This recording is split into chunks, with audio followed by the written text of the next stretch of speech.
तो hello guys, आज की इस वाली वीडियो में हम बीटीएस की एपिसोड 122 की पार्ट 2 को एक्सप्लेन करने वाला हूं। और अगर आपने पिछले वाले पार्ट नहीं देखो तो जाकर के दूसरे देख लेना, लिंक वीडियो को डिस्क्रिप्शन में दे दिया हो। तो चलिए बिना कोई बकवास किए बढ़ते हैं वीडियो की तरफ। प्रोड्यूसर ने पिछले पार्ट में देखा था कि साउलियन, टियानोदुंजी और सोवियन के और डिमन पपेट ने मिलकर स्काई फोजन ड्रैगन स्कॉर्पियन बीस्ट को किल कर दिया था, जिन्हें देखकर वो ये स्काई फोजन ड्रैगन स्कॉर्पियन बीस्ट के वो दोनों के जो कि दूसरी क्लास के 4 स्टार पर थे, जो कि अभी डिफे डॉक्टर से फाइट कर रहे थे, वो ये चीज देखकर पूरी तरीके से डर गए थे। और वो दोनों ओटू पतलो अपने लीडर को इतनी बेरहमी तरीके से मरा हुआ देखकर और उनके सामने इतने ज्यादा स्ट्रॉन्ग पर्सन को देखकर वो दोनों वहां से भाग जाता है, क्योंकि वो दोनों पागल तो था नहीं जो कि इन लोगों से फाइट करे जिन्होंने कि उनके लीडर को किल कर दिया था। तो वो इन लोगों के सामने क्या चीज है, इसलिए वो दोनों वहां से भाग जाते हैं, जिन्हें देखकर डॉक्टर हंसते हुए सोवियन के पीछे पड़ जाती है और वो सोवियन से हंसते हुए कहती है कि अब स्काई फोजन ड्रैगन स्कॉर्पियन बीस्ट का मामला तो हल हो गया, जिस पर सोवियन अपना सन हाँ मिलाता है। और वो डॉक्टर से कहता है अगर टियानोदुंजी और डिमन पपेट की हेल्प मुझे ना मिलती तो मेरे लिए इस स्काई फोजन ड्रैगन स्कॉर्पियन बीस्ट को किल करना बहुत ज्यादा मुश्किल हो जाता। मैं तब तक इसे न हरा पाता जब तक मैं सबसे ज्यादा स्ट्रॉन्ग एंग्री बुलडोजर उसका यूज ना कर लेता। और अब इसके साथ ही लिटिल फेई डॉक्टर सोवियन से कहती है कि अभी इस फाइट की वजह से यहाँ पर और भी काफी सारे मैजिकल बीस्ट आ सकते हैं, जो कि काफी ज्यादा स्ट्रॉन्ग भी हो सकते हैं, इसलिए हमें जो चीज चाहिए हमें इसकी बॉडी में से जल्दी से निकाल लेनी चाहिए, वरना फिर से हम किसी मुसीबत में पड़ जाएंगे। जो सुनकर सोवियन अपना सर हाँ मिला देता है और वो अपनी सक्षम फोर्स का यूज करके स्काई फोजन ड्रैगन स्कॉर्पियन बीस्ट की लाश को हवा में ले आता है और अपनी ग्लेजरूटस हार्ट फ्लेम को बाहर निकाल कर उससे स्काई फोजन ड्रैगन स्कॉर्पियन बीस्ट की पूरी बॉडी को बहुत ही ज्यादा हाई टेम्परेचर में जलाने लगता है। और अभी के लिए वहाँ पर के टेम्परेचर इतना ज्यादा हाई था कि जिससे वहाँ पर के स्पेस भी फट रहे थे। और अभी के लिए सोवियन ने स्काई फोजन ड्रैगन स्कॉर्पियन बीस्ट को इतनी हाई टेम्परेचर में जलाई इसलिए रहा था क्योंकि उसे एसेंस ब्लड चाहिए थे, और एसेंस ब्लड किसी मैजिकल बीस्ट की तब भी निकलता है जब उसकी बॉडी को अच्छे से हाई टेम्परेचर पर रिफाइन किया जाए। और फिर इसके साथ ही सोवियन अपनी फिल्म की टेम्परेचर को और भी बहुत ही ज्यादा बढ़ा देता है, जिससे स्काई फोजन ड्रैगन स्कॉर्पियन बीस्ट की बॉडी किसी रेड कलर की छोटे से कपून में बदल देता है। और ये चीज देखकर सोवियन थोड़ी सी फोर्स लगाता है, जिससे वो कोन टूट जाता है और उसका कोन में से एक रेड कलर की जेट पीस बड़ी तेजी से सोवियन की तरफ आता है, जिसको कि सोवियन बड़े इजीली कंट्रोल कर लेता है। और अभी के लिए कोई और चीज नहीं बल्कि स्काई फोजन ड्रैगन स्कॉर्पियन बीस्ट के रैंक 7 का मोस्टर पॉट था, जिसको भी सोवियन बड़े गौर से देखकर बहुत ही ज्यादा खुश होते हुए बड़े प्यार से अपनी स्टोरेज में रख लेता है। और फिर इसके साथ ही सोवियन हवा में देखता है स्काई फोजन ड्रैगन स्कॉर्पियन बीस्ट के बचा हुआ फ्लैश, और उसको भी सोवियन अपने हेवनली फ्लेम से जलाना स्टार्ट कर देता है, क्योंकि अभी के लिए उसमें स्काई फोजन ड्रैगन स्कॉर्पियन बीस्ट का एसेंस ब्लड मौजूद था, जिनको कि सोवियन हासिल करने वाला था।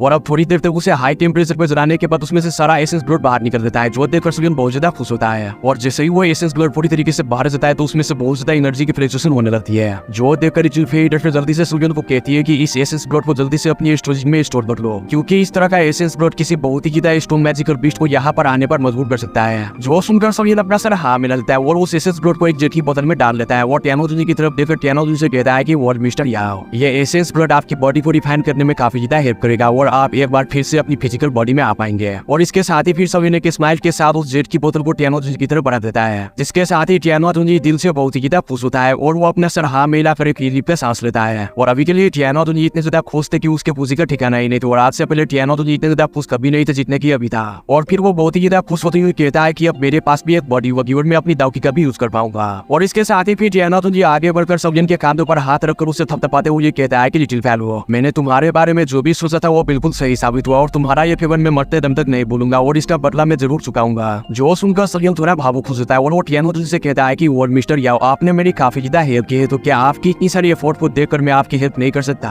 अगर मैं आपकी हेल्प ना करूँ तो क्या मैं इंसान कहलाने के लायक हूँ? इसलिए मैं आपके साथ नाइंसाफी नहीं कर सकता, मैं आपकी हेल्प जरूर करूंगा। जिसके साथ ही टियानोदुंजी अपनी दाढ़ी फुसाते हुए सोवियन से कहता है कि मैं सच में तुम्हारी चीजों से काफी ज्यादा जेलस हूं कि उसका इतना ज्यादा एक्स्ट्राऑर्डिनरी स्टूडेंट है, काश तुम मेरे स्टूडेंट होते हैं। और अब वहाँ स्काई फोजन ड्रैगन स्कॉर्पियन बीस्ट के डेथ के बाद वो रीजन बिल्कुल साइलेंट हो जाता है, क्योंकि अगर रीजन साइलेंट ना हुआ तो सोवियन वायलेंट हो जाएगा। और अब वही दूसरी तरफ लिटिल फेई डॉक्टर सोवियन से कहती है कि हमें यहाँ से जल्दी से निकलना होगा, वरना हमारे लिए यहाँ पर कोई प्रॉब्लम ना खड़ा हो जाए। और ये कहकर लिटिल फेई डॉक्टर सिनलैन को अपने साथ लेकर सोवियन के पीछे पीछे जाने लगती है। और अब इसके साथ ही यहाँ पर से सीन शिफ्ट होता है और देखते हैं एक वैली को, जहाँ पर चारों तरफ बहुत सारी फौज छाई हुई थी और वहाँ पर सोवियन अभी के लिए आग जलाकर सभी के साथ बैठा हुआ था। और सिनलैन सभी से कह रही थी कि इस फलन प्रदेश जिम में आइस रिवर वैली के एल्डर और डिसाइपल आ चुके हैं और उन एल्डर्स में से एक की स्टेन दोजोंग क्लास के 9 स्टार के पिक पर है। और ये कहने के बाद सिनलैन के एक्सप्रेशन बिल्कुल पूरी तरीके से चेंज रहते हैं, क्योंकि ये दोजोंग क्लास के 9 स्टार के पिक के एक्सपर्ट बहुत ही ज्यादा स्ट्रॉन्ग और पावरफुल होते हैं। और वही अभी के लिए लिटिल फेई डॉक्टर और टियानोदुंजी भी इस चीज को अच्छे से समझ रहे थे, क्योंकि टियानोदुंजी चाहे जितना भी ब्रेकफुल पर्सन क्यों ना हो, वो भी इस बात पर कह रहे थे कि ये जो लेवल है दोजोंग क्लास की पिक का, इवन कि मैं भी अभी के लिए अपनी सोल फॉर्म में उसे फाइट नहीं कर सकता और ना ही मैं उसे हरा सकता हूँ। जिसके साथ ही अपना सोवियन सीधा लिटिल फेई डॉक्टर और टियानोदुंजी से कहता है कि तो अभी के लिए फिर मुझे या तो वर्ल्ड मिस्टर याओ के लिए बॉडी रिफाइन करनी होगी या फिर लिटिल फेई डॉक्टर की वही फुट फिटनेस बॉडी को कंट्रोल करने में हेल्प करनी होगी। मुझे इन दोनों में से अभी के लिए एक काम करना होगा। अब सोवियन की ये बात सुनकर लिटिल फेई डॉक्टर और टियानोदुंजी अपना सर हाँ मिला देते, ताकि जब आइस रिवर वैली के लोग हमें मिले तो हमारे पास प्रिपरेशन के लिए कोई न कोई बंदा तो हो जो कि डाउजन क्लास का एक्सपर्ट हो और इस सारी सारी सिचुएशन को संभाल सकते हैं। अभी इधर लिटिल फेई डॉक्टर सौगिन से कहती है कि तुम्हें पहले ओल्ड मिस्टर याओ की बॉडी रिफाइन कर लेनी चाहिए, क्योंकि ये पास्ट में 1000 क्लास के एक्सपर्ट रह चुके हैं और जब इनको अपनी बॉडी मिल जाएगी तो वो एक बार फिर से अपनी पीक के स्टेज पर पहुंच जाएंगे। और जहां तक बात रही मेरी, तो मेरी वैफुड फिटनेस बॉडी पास्ट में किसी से भी कंट्रोल नहीं थी हुई है, और जो भी पास्ट में वैफुड फिटनेस बॉडी को पोजेस करने वाला बंदा था उससे कभी भी अपनी वैफुड फिटनेस बॉडी कंट्रोल नहीं हुई है। तो अभी के लिए सौजन क्या पता इसके एंड रिजल्ट क्या हो, इसलिए बेहतर यही होगा कि तुम पहले टियानो तुंजी के लिए बॉडी डिफाइन करो, मेरा मामला बाद में देख लेना। और अब लिटिल फेई डॉक्टर की ये बात सुनकर सौजन थोड़ा सोच में सुलझ जाता है और वो सोचता है कि बात तो लिटिल फेई डॉक्टर की सही है, टियानो तुंजी ये काफी हेल्पिंग हैंड दे सकते हैं और ये सेफेस्ट बेस्ट है मेरे लिए भी है। और अब इसके साथ ही टियानो तुंजी सौजन से कहते हैं कि वैफुड फिटनेस बॉडी वाकई में एक यूनिक नेचुरल बॉडी है, लेकिन जब ये इरप्ट होती है तो वो किसी को भी नहीं छोड़ती, चाहे उसके सामने एक इलाइट 1000 क्लास का एक्सपर्ट ही क्यों ना हो। और अगर अभी इसे कंट्रोल करने में कामयाब हो गई तो तुम्हारी अचीवमेंट बहुत ही शॉकिंग होगी और तुम काफी ज्यादा एडवांस कर जाओगे। जिसके साथ ही लिटिल फेई डॉक्टर आगे से कहती है कि और मिस्टर याओ आप मुझे काफी ज्यादा प्रेज कर रहे हैं, जिस पर सौजन भी आगे से कहता है कि लिटिल फेई डॉक्टर बिल्कुल ठीक कह रही है, मुझे पहले आपकी बॉडी को ही रिफाइन करनी चाहिए, क्योंकि अभी हमारे ऊपर बहुत ज्यादा खतरा मंडरा रहा है जिसको कि आप ही हल कर सकते हो। और इसके साथ ही फिर सौजन अपना माइंड बना लेता है और वो कहता है कि मैं टियानो तुंजी की बॉडी को रिफाइन करने के लिए अभी मैं यिंग यांग लाइफ सोल पीस को रिफाइन करने वाला हूँ और तुम लोग मुझे गार्ड करना। और ये कहकर सौजन अपना फरनास बाहर निकाल लेता है, जो चीज देकर टियानो तुंजी लिटिल फेई डॉक्टर और सौजन का और डिमोन पपिट साइड पर होकर उसे गार्ड करने लगता है। और इधर सौजन सभी के मेडिसिनल इंग्रेडिएंट्स को बाहर निकालकर फरनास में डालने लगता है और उन इंग्रेडिएंट्स में से एक इंग्रेडिएंट्स गोस्ट फेस फ्लावर भी था। और ये गोस्ट फेस फ्लावर दिखने में किसी ह्यूमन के बेबी की तरह था और उसे देखने से ऐसा भी लग रहा था कि जैसे कि उसमें जान हो। और ये चीज देखकर सौजन सोचता है कि ये फ्लावर तो बहुत ही रेयर है और इसे मिलना ही बहुत ही मुश्किल है, आखिर सिलन ने इसे कैसे ढूंढ लिया। लगता है कि इस लड़की ने इन सारे इंग्रेडिएंट्स को ढूंढने के लिए बहुत ज्यादा एफर्ट किया है। और इसके साथ ही फिर सौजन उस फ्लावर को भी फरनास में डालकर अपनी हेवनली फिल्म से रिफाइन करना स्टार्ट कर देता है। और जैसे ही सौजन उस फ्लावर को रिफाइन करना स्टार्ट करता है तो वो फ्लावर जोर जोर से चिल्लाने लगता है कि मुझे यहाँ से बचाओ। जो सुनकर सौजन अपनी दावकी से अपनी कान बंद कर लेता है, क्योंकि उसे पता था कि ये गोस्ट फेस फ्लावर बहुत ही हरामी फ्लावर है और कोई भी इसे रिफाइन करता है तो ये इसी तरीके से चीखने चिल्लाने लगता है। और अब थोड़ी देर तक उस गोस्ट फेस फिल्म को रिफाइन करने के बाद वो फ्लावर ब्लैक डार्क कलर के लिक्विड में चेंज हो जाता है। और इसके साथ ही फिर सौजन एक एक करके सभी के रेयर मेडिसिनल इंग्रेडिएंट्स को बहुत ही केयरफुली रिफाइन करके लिक्विड में बदल देता है। और इसके साथ ही फिर वो और भी काफी सारे मेडिसिनल इंग्रेडिएंट्स को निकाल कर उसे रिफाइन करना स्टार्ट कर देता है। और अभी सौजन को इन सभी इंग्रेडिएंट्स को रिफाइन करते हुए पूरे 2 दिन गुजर जाते हैं। और इसके साथ ही फिर यहाँ पर से सीन चेंज होता है और हमें फॉलन का स्टेम के नॉर्थ का सीन दिखाया जाता है, जहाँ पर सौजन ने sky frozen dragon scorpion beast को किल किया था। और अभी के लिए वहाँ पर हर तरफ सन्नाटा था, लेकिन अगले ही पर वहाँ आइस रिवर वैली के एक हीलर काफी सारे डिसेबल के साथ आ जाते हैं जिनका की नाम ओडसी था। और अभी वो वहाँ पर के हालत को देखकर काफी ज्यादा हैरान था। तभी उसके पास एक बंदा आता है और उसे कहता है कि ओडसी है, अभी यहाँ पर जो एनर्जी रिपर है वो लगता है कि 2 दिन पहले यहाँ से ही ओरिजिनेट हुई थी, यानी कि यहीं पर वो फेस बैटल हुई थी। जिस पर वो एल्डर ओडसी कहता है कि मुझे लगता है कि यहाँ पर कोई भी ओरा नहीं बचा हुआ। और फिर वो अपने सामने एक रॉक की तरफ देखकर कहता है कि ये वो जगह है जो कि sky frozen dragon scorpion beast ने खुद बनाई थी और ये स्काई फ्रोजन स्कॉर्पियन रीजन है। जिसके साथ ही वही दूसरा एल्डर बहुत ज्यादा हैरान होते हुए कहता है कि अभी के लिए इस खामोशी को देखकर लगता है कि sky frozen dragon scorpion beast जो कि 2 क्लास के 8 स्टार का मैजिकल बीस्ट था वो अब नहीं रहा। जिस पर एल्डर ओडसी कुछ महसूस भी कहता है कि लगता है कि इस जगह पर सिर्फ एक क्लास का ही ओरा बचा हुआ है और अगर मैं करेक्टली गेस करूं तो उस sky frozen dragon scorpion beast को किल कर दिया गया है। अब ये बात सुनकर वहां पर के सभी के डिसाइपल और एल्डर बहुत ज्यादा हैरान होते हैं और वो कहते हैं कि क्या ये सच है, वो 2 क्लास के 8 स्टार का मैजिकल बीस्ट जो कि फॉरंगड स्टेम का राजा था उसे आखिर कौन किल कर सकता है वाला। जिसके साथ ही एल्डर ओडसी ग्राउंड की तरफ देखकर कहता है कि यहाँ एक लहाज के ओरा के अलावा मुझे यहाँ पर हाई टेम्परेचर की भी झांक नजर आ रही है, क्योंकि मुझे लग रहा है कि यहाँ पर किसी चीज को बहुत ही हाई टेम्परेचर में किसी हेवनली फिल्म से जलाया गया है। और अगर बात की जाए उस यंग पर्सन की जो कि उस फुटफुटनेस लेडी के साथ था, वो लड़का किसी स्ट्रेंज तरह की स्ट्रॉन्ग फ्लेम को कंट्रोल कर पा रहा था और उसका कंट्रोल उस पर बहुत ही अच्छा था।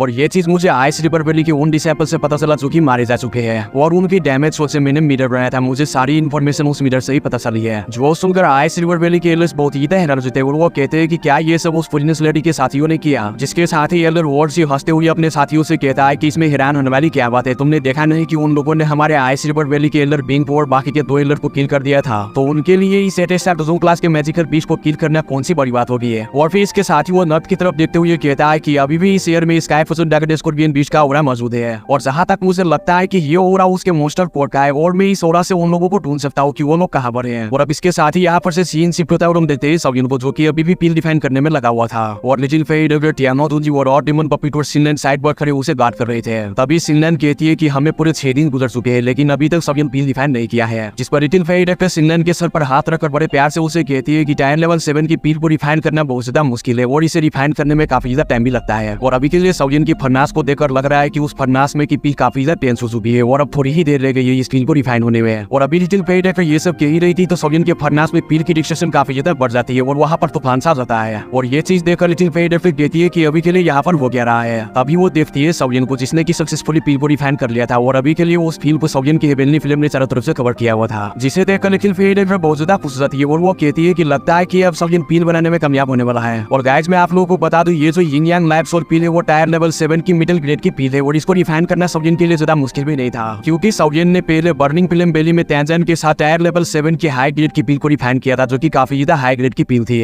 और उस पील को रिफाइन करने के बाद सवियन के लिए इस तरह की पील को रिफाइन करना बहुत ज्यादा स्मूथ था। और अब थोड़ी देर के बाद सवियन अपनी आंखें खोल लेता है और जब वो अपने सामने पील को हवा में फ्लोट होता हुआ देखता है तो वो बहुत ज्यादा खुश हो जाता है। और अब जैसे ही सवियन की यिंग यांग लाइफ सोल पील बन जाती है तो आसमान में जो पोजनेस फॉग था वो छट जाता है और वहां पर काले बादल आना स्टार्ट हो जाता है, जो सीन देखकर सवियन बहुत ज्यादा खुश होता है और उसने एक्सपेक्ट नहीं था किया कि ये यिंग यांग लाइफ सोल पील अपनी तरफ पील लाइटनिंग को भी अटैक कर सकता है, क्योंकि जैसा कि आप लोगों को तो पता ही है कि सवियन के और डीमन पपेट को एडवांस होने के लिए पील लाइटनिंग की जरूरत होती है। और जब भी पील लाइटनिंग होती है तो सवियन अपने और डीमन पपेट को आगे कर देता है उस पील लाइटनिंग को ऑब्जर्व करने के लिए, जिससे और डीमन पपेट की स्ट्रेंथ काफी ज्यादा बढ़ जाती है। इवन कि उसके ग्रेड्स भी अपग्रेड हो सकते हैं, यानी कि वो और डीमन पपेट से स्काई डीमन पपेट भी बन सकता है। और अभी सवियन के लिए वहां पर पील लाइटनिंग अपीयर तो हो गई थी, मगर आर देर बहुत ही जल्द वो पील लाइटनिंग डिसअपीयर भी हो जाती है, जो देखकर सवियन बहुत ज्यादा हैरान होता है और वो कहता है कि मेरी पील लाइटनिंग यहाँ पर से डिसअपीयर कैसे हो सकती है। और वही ये सारी चीजें देखकर लेकिन फेड भी काफी ज्यादा हैरान थे, लेकिन सिनलैन ये चीज देखकर सवियन से कहती है कि बिग ब्रदर सवियन, ये जो पॉइजनस फॉग है जो कि फॉरेन गॉड स्ट्रीम को हर तरफ से घेरा हुआ है, इस वजह से पील लाइटनिंग अपने टारगेट को फाइंड ही नहीं कर पाए, यानी कि वो पील लाइटनिंग यिंग यांग लाइफ सोल पील को देख ही नहीं पाई, वरना वो यहाँ पर अपीयर होकर तबाही मचाने की कोशिश करते हैं। और जब उसने अपना टारगेट फाइंड नहीं किया तो वो पील लाइटनिंग यहाँ से चली गई। और अब सिनलैन की ये बात सुनकर सवियन भी अंडरस्टैंड कर देता है इस चीज को, और इसके साथ ही फिर सवियन कहता है कि जैसा कि अब मैंने यिंग यांग लाइफ सोल पील को रिफाइन कर लिया है तो अब मुझे टियानोतोनी की बॉडी को रिफाइन करने के लिए मुझे एक दोजन क्लास के एंसेस्टर की स्केलेटन की भी जरूरत होगी है। और ये कहकर सवियन अपनी स्टोरेज में से क्लास को बाहर निकाल लेता है जो कि बर्फ में जमी हुई थी। और ये लाश और किसी की नहीं बल्कि जमा एम्पायर के यूनलैंड सेट का एंसेस्टर यूनसैन का था।